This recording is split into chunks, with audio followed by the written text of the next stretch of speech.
శ్రవణం కీర్తనం విష్ణో స్మరణం పాదసేవనం అర్చనం వందనం దాస్యం సఖ్యం ఆత్మనివేదనం అని 9 భక్తి మార్గములను చెప్పాడు.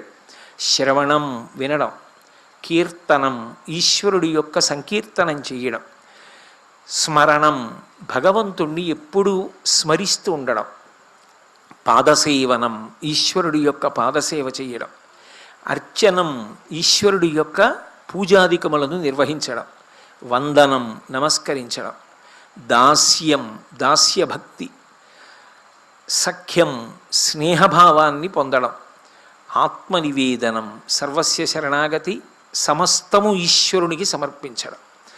ఇవి 9 రకములైనటువంటి భక్తి మార్గములని పెద్దలు ఒక్కొక్క మార్గమునందు తరించినటువంటి వాళ్ళని ఒక్కొక్కళ్ళని ఒక్కొక్క భక్తి మార్గానికి ప్రతినిధులుగా చెప్తారు.